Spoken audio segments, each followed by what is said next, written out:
Hairston. Yesterday we'd been contemplating the worst, Sal, that maybe this would be a season ender, but much better news than that. Looks like only a few weeks and could be ready by week 1.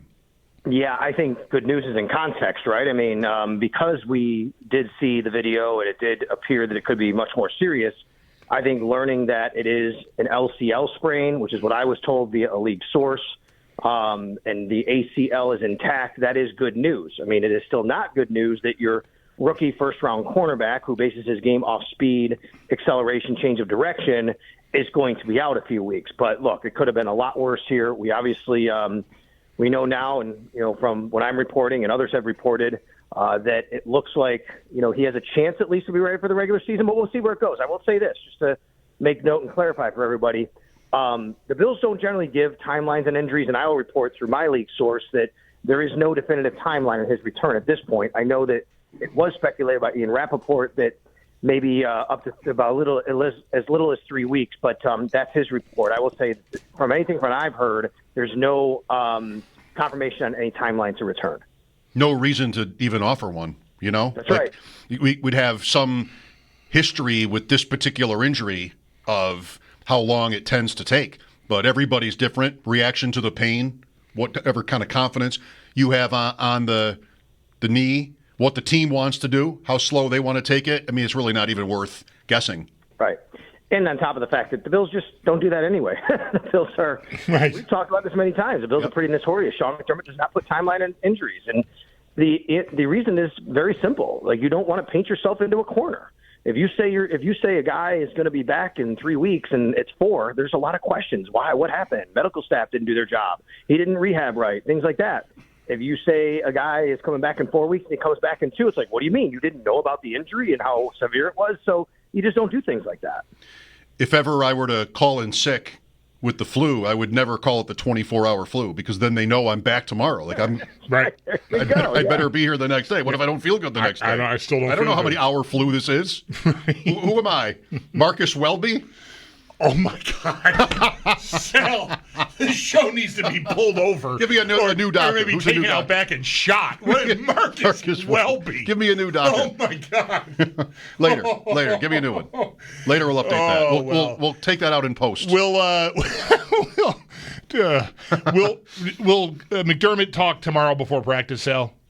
Is that scheduled? No, he is not scheduled to talk tomorrow. He is not scheduled to, but we could hear from him. He may...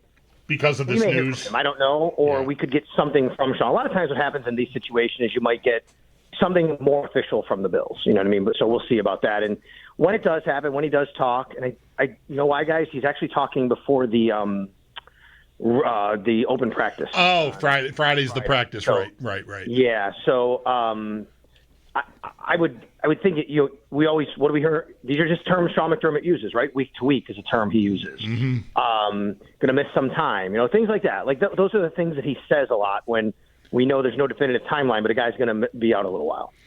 What has been your assessment prior to the injury of how Hairston was doing? I mean, I know Tre'Davious White has been getting more of the run with the ones, but Hairston's gotten some. Like, to your eyes, and just from talking to coaches and players around camp and other media, like, what do you think he is struggling with, and what do you think he was maybe excelling at? Hairston, I'm talking about. So I don't think he's been better than White. I think White's been very good, but that's why I think Tre'Davious White's just been really good. I thought he was the best player on the field, as we talked about yesterday, which is really nice to see. Where Max Hairston has made a lot of growth since OTAs and minicamp is his ability to know where to be, to line up correctly, to understand concepts. And I only get that and I can get that just garnering from being down there on the field, watching practice, listening to people talk to him, where you're supposed to be, telling him where to line up. Hey, that's your spot. Move forward, move left. I don't see a lot of that happening out of training camp, and it's good. He is always over, and it's really cool to see two things with him. After almost every rep, he talks to Jamil Adai, his corners coach. They just kind of talk about things. They go over things, which is really great. And honestly, whenever Tre'Davious White gets subbed out for him, they look at each other, they pass each other, they do like a fist bump, a high five. They say something to each other. It's like, he knows that Tre'Davious is there to help him, and I think Tre'Davious wants him to know that he's there to help him. Where I think that he still can get better is just in the physical playing the ball right now and where to be when the ball arrives. I think pre-snap has gotten a lot better since OTAs and minicamp. He has made a few plays. He's also been beaten a few times where I think, if he is a little bit closer to the receiver there, if he's running a little bit more, stride for stride with him. Well, look, it's not like it's happening every day where he's getting beat. That happened against Keon Coleman the other day when Coleman made a great adjustment and Max just kind of flew by him a little bit instead of understanding the concept of where the ball is going to come down. But he also made an incredible play the first day of practice when J.J. Hamler was basically right in the end zone awaiting a ball. Nobody was within him, and all of a sudden Max Hairston understood, I need to be right there right now, and he got there. Well, Trey White, I mean, all the more reason with these latest developments with Hairston to think he'll be in the starting lineup week 1 against Baltimore. It's kind of incredible. Like a year ago, this would not have sounded to me like anything I'd ever want to do with as much admiration for him as many of us have had. But that'll be one we talk about leading up to the Ravens. He played for the Ravens in their last game here, and so they know who they're dealing with in Trey White and vice versa.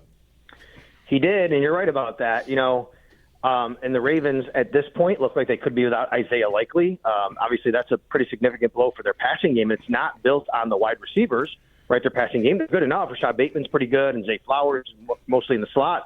But this is not a wide receiver, outside boundary wide receiver eccentric offense, right? So maybe something there is a great way to kind of just see where to get Tre'Davious White, his feet back under him in the regular season game. He's going to have some time in preseason before that. You're not throwing him right out there against the top receivers in the league and top guy in the league and saying, go cover him. Christian Benford's going to be your cornerback one in that scenario. But I agree with you, Mike. I mean, you go back a year ago and, after he was released by the Bills and Tre'Davious White, goes on, he signs at the Rams and always felt kind of, oh man, I can't believe it. And, this guy had such a promising career. He was so good and these injuries derailed him. And now here we are and he's back in the fold with the Bills. And not only back, but I mean, I think he's energetic. I think he really is confident right now. And I like the way he's been playing.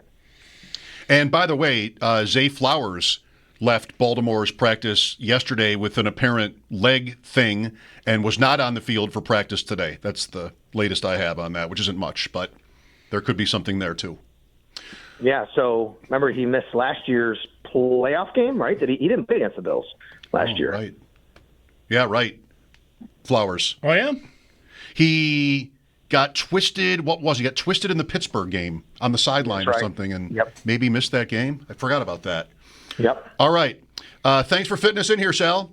You got it, guys. Have a great one. All right, there you go. There's Sal Capaccio on what was supposed to be his day off. But, we had Max Hairston news, good news, relatively speaking. Better news than we thought 24 hours ago anyway.